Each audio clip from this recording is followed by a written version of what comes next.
Inlek 2008 adalah sebuah film yang menceritakan sepasang kekasih yang akan berlibur ke danau terpencil di pedesaan Inggris berhutan. Namun di sana mereka bertemu dengan sekumpulan anak-anak remaja bandel yang selalu mengganggunya, tapi hal tak terduga terjadi. Apakah itu? Penasaran kan? Langsung aja ambil posisi rebasan.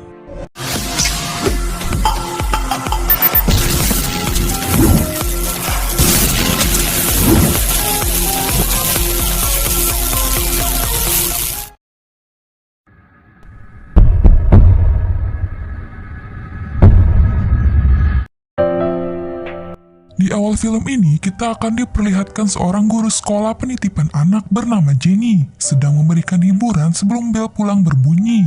Selesai mengajar, Jenny dan pacarnya yang bernama Steve akan melakukan perjalanan ke Inlek untuk berlibur, yaitu sebuah danau terpencil di pedesaan Inggris berhutan. Karena perjalanannya cukup lumayan jauh, sebelum sampai tujuan, mereka akan mampir ke tempat penginapan dulu nih untuk beristirahat.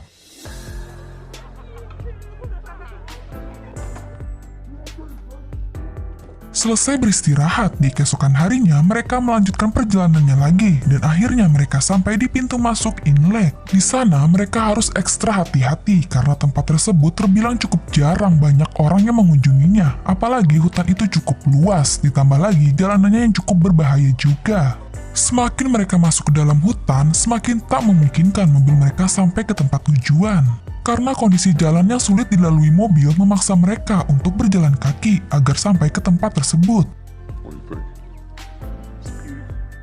Sewaktu menuruni jalan, mereka bertemu dengan seorang anak laki-laki yang sedang mengumpulkan serangga. Dia bernama Adam. Dengan profesi Jenny yang setiap hari berinteraksi dengan anak-anak, hal itu membuat dirinya terbiasa dan sangat menyukai mereka. Itu sebabnya lah Jenny langsung menyapanya dan mengajak ngobrol, akan tetapi anak tersebut malah mengabaikannya. Perjalanan Jenny dan Steve yang cukup melelahkan terbayar sudah. Akhirnya mereka sampai di danau tersebut. Terlihat suasana danau itu cukup tenang, adem, tentram, dan sepi sekali dari pengunjung. Memang tempat wisata itu tak jauh dari keramaian, tetapi bagi mereka berdua, suasana seperti itulah yang mereka inginkan untuk bersantai di samping danau. Tak lama mereka bersantai, tiba-tiba keasikan mereka terganggu oleh sekelompok remaja nakal yang mengendarai sepeda dalam jarak beberapa meter dari Jenny dan Steve. Guguk peliharaan remaja nakal itu bernama Bonnie selalu menghampiri Jenny dan menggonggongnya terus. Mungkin itu sebuah pertanda untuk memperingati Jenny dan Steve bahwa akan ada sesuatu hal yang mengerikan terjadi. Steve yang merasa Bonnie mengganggu Jenny memberitahu remaja tersebut untuk menjaga Bonnie dan tidak mengganggu lagi karena itu membuat Jenny takut. Namun bukannya merasa bersalah, remaja itu malah berkata kasar dan meledek Steve. Memang anak-anak nakal itu tidak tahu sopan santun, guys. Steve merasa kesal, tapi akhirnya dia mengalah dan menghiraukan mereka. Ditambah tempat tersebut juga bukan daerahnya Steve. Mereka pun semakin menjadi-jadi. Salah satu anak tersebut melihat tubuh Jenny dengan teropong. Dan ketika mereka pergi, parahnya lagi, salah satu anak itu memperlihatkan anunya di depan Jenny. Di saat remaja nakal itu pergi, Jenny dan Steve mempersiapkan perlengkapan untuk bermalam di situ. Jenny bertugas mencari kayu bakar, sedangkan Steve membangun tenda. Setelah mereka tidur semalaman di tenda, mereka menemukan persediaan makanan yang dipenuhi serangga dan menemukan ban mobil mereka kempes akibat botol yang sengaja ditinggalkan oleh anak-anak nakal tersebut. Hal itu membuat emosi Steve memuncak, ada saja hambatan yang mengganggu di saat waktu luang mereka bersantai. Akhirnya, setelah memperbaiki mobil, mereka pun kembali ke kota hanya untuk sarapan dan membeli persediaan makanan baru. Ketika selesai sarapan, di perjalanan Steve melihat sepeda BMX berada di rumah itu. Berpikir itu milik para anak-anak nakal, Steve pun berhenti dan menghampiri rumah itu untuk memberitahu orang tuanya tentang kenakalan anaknya. Namun rumah itu sepi dan penghuninya sedang pergi. Steve pun langsung masuk ke dalam rumah begitu saja. Sedangkan Jenny yang berada di mobil dikagetkan oleh pemilik rumah tersebut yang baru pulang karena mobil Steve menghalangi jalannya. Steve yang masih di dalam kaget karena pemilik rumah yang bermuka masam datang dan ternyata itu adalah rumah Brad, ketua geng itu. Steve tanpa sengaja mengeluarkan suara, hal itu membuat ayah Brad menghampirinya. Sebelum Steve kabur, dia melihat anak-anak itu sedang menyakiti kelinci. Sungguh anak-anak gak punya hati. Setelah berhasil kabur, mereka kembali ke danau. Mereka tak ingin liburan mereka hancur hanya karena ngurusin anak-anak nakal yang gak jelas. Maka dari itu, Steve pergi ke danau untuk menyelam, sedangkan Jenny tidur di pinggir danau.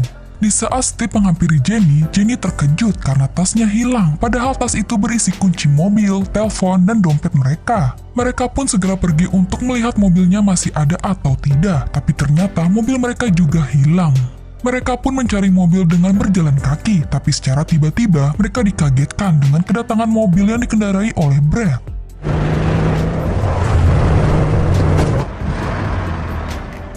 Mereka pun mencoba sabar dengan apa yang mereka alami dan mereka melanjutkan jalan untuk keluar dari hutan itu. Tapi di perjalanan, mereka menemukan geng Brad di hutan sedang menyiksa Bagong. Steve menghampirinya untuk meminta barang-barangnya dikembalikan. Namun dia malah diserang dan mengeluarkan senjata pisau untuk mengancam Steve. Steve pun bisa mengambil alih pisau itu, tetapi perkelahian itu membuat Steve tanpa sengaja melukai Bonnie yang ingin membantu Brad melawan Steve. Di mana hal itu membuat Brad sangat marah dan sedih karena gunggu kesayangannya tewas dan dengan emosi dia langsung melemparkan kunci tersebut. Tak ingin membuang kesempatan, Jenny dan Steve langsung mengambil kuncinya dan pergi. Karena tak terima guguknya mati, geng itu mengejarnya untuk balas dendam. Ketika mereka terjebak, geng Brad melempari mobil Steve dengan batu dan mengepungnya.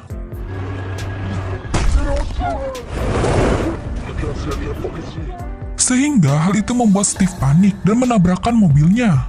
Kecelakaan tersebut mengakibatkan Steve terjebak batang pohon dan terluka parah. Dalam kondisi seperti itu, Steve masih mementingkan keselamatan Jenny. Lantas dia memaksa Jenny untuk kabur dan meminta bantuan. Jenny pun berhasil kabur, tetapi dia tidak tahu harus berbuat apa dan tidak tahu juga di mana jalan keluar hutannya. Hutan yang cukup luas akhirnya membuat Jenny tetap terdiam di satu tempat. Hingga sampai keesokan harinya, Jenny kembali ke mobil untuk memastikan keadaan Steve, tapi Steve menghilang. Merasa yakin itu darah Steve, dia mencari Steve dengan mengikuti darahnya yang berceceran di tanah. Betapa terkejutnya, Jenny melihat Steve terikat pada batu dengan kawat berduri. Brad memerintahkan satu persatu temannya untuk menyakiti Steve sambil direkam oleh Paige. Sebenarnya, anak-anak itu tidak ingin melakukannya karena diancam oleh Brad, makanya mau tidak mau mereka harus menurutinya.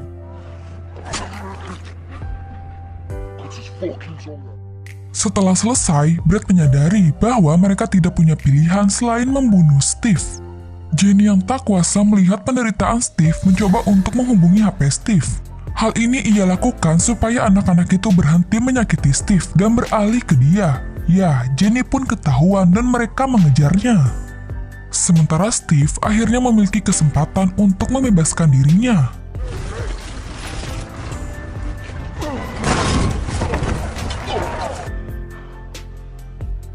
Di pelariannya, Jenny menemukan walkie-talkie yang berada di pos karena terlalu jauh Jenny tak dapat meraihnya. Sedangkan anak-anak nakal itu mulai mendekati lokasi Jenny.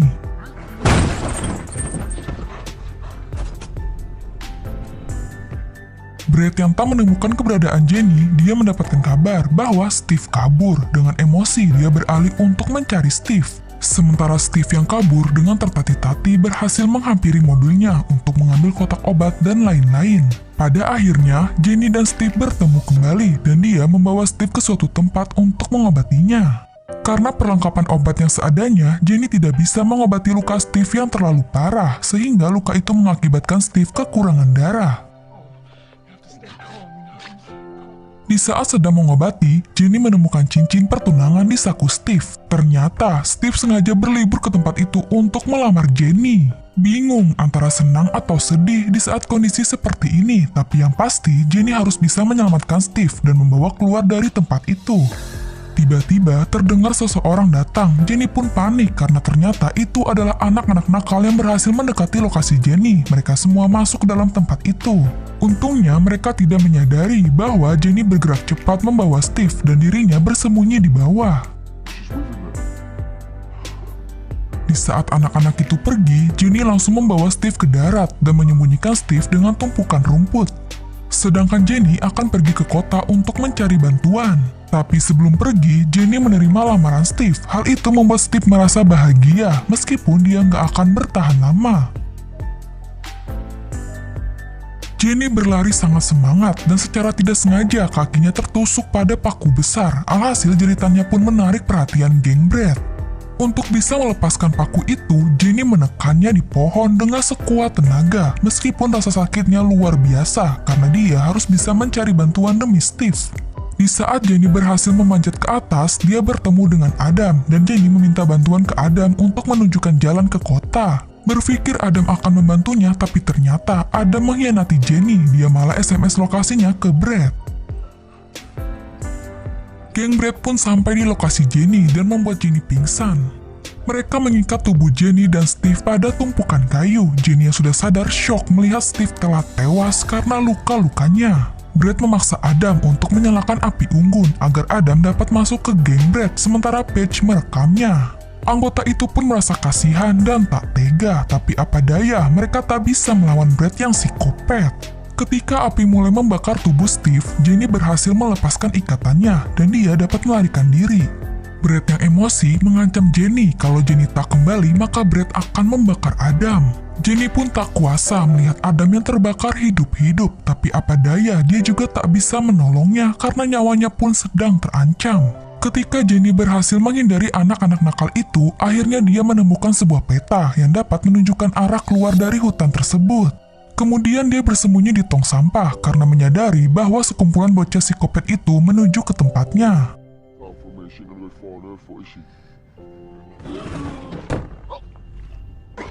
Setelah mereka pergi, dengan refleksnya Jenny membunuh anggota geng bernama Cooper yang ingin benar-benar mencoba untuk membantunya. Jenny pun tersadar dengan apa yang ia lakukan. Dia meminta maaf karena tak bisa menahan emosinya. Di malam hari, Brad dan yang lain menemukan Cooper tewas. Salah satu anggota geng itu menyalahkan Brad atas semua ini. Brad tak terima jika dia disalahkan dan dia memukuli anggota geng itu sampai tewas karena berusaha menelpon seseorang. Keributan itu menyebabkan Paige melarikan diri dari Brad. Pada akhirnya Jenny mencapai jalan dan secara kebetulan dia bertemu pengemudi yang sedang mencari adiknya bernama Ricky. Setelah pengemudi itu bertemu adiknya, Jenny panik karena adiknya itu anggota geng bocah psikopat. Lantas dia melarikan diri dengan mencuri mobil van itu. Jenny melaju dengan cepat dan secara sengaja menabrak Paige. Dan akhirnya Jenny berhasil sampai ke kota, namun karena tak konsen mengemudi, dia oleng dan menabrak mobil. Untungnya Jenny selamat dan ketika dia keluar, dia menemukan banyak orang di pesta besar di halaman belakang. Seketika Jenny langsung pingsan di saat Jenny berteriak meminta tolong. Ketika Jenny terbangun, dia mendapati dirinya berada di rumah Brad bersama orang tua teman-teman Brad. Jenny dibawa ke kamar mandi setelah mengatakan bahwa Jenny merasa sakit. Di saat Jenny berada di kamar mandi, salah satu orang tua menerima panggilan dan mendapat kabar tentang teman-teman Brad yang tewas. Keributan dimulai dan pintu kamar mandi ditendang hingga terbuka. Ibu Paige langsung menyerang Jenny karena tak terima anaknya tewas. Karena sekarang Jenny telah difitnah oleh Brad sehingga para orang tua percaya bahwa Jenny pembunuh. Sempat Jenny melawan, tetapi apa daya mereka membawa Jenny masuk sementara Brad disuruh pergi ke kamar oleh ayahnya. Ketika Brad di dalam, dia menghapus video kejahatan teman-temannya dari ponsel Paige, lalu memakai kacamata Steve dan menatap kosong ke cermin. Film pun selesai. Nah, gimana guys filmnya? Seru banget kan? Kita yang nonton jadi ikutan tegang dengan adegan-adegannya. Sangat disayangkan ya guys, anak-anak seusia itu seharusnya belajar, bermain dengan hal yang positif, tapi mereka malah sebaliknya. Jadi pelajaran buat kita nih untuk selalu mengawasi pergaulan anak-anak dan nasihatilah jika berbuat salah agar bisa menjadi lebih baik supaya tidak terjadi hal yang sama seperti di film tersebut. Nah, di ending film ini ngeselin banget ya, si Brad malah aman-aman aja tuh. Dan kalau si Jenny, kalian pasti tahulah nasib dia gimana. Ya, nggak akan selamat. Oke guys, sampai di sini dulu ya. Terima kasih yang udah nonton, semoga kalian sehat selalu. Sampai jumpa di video selanjutnya.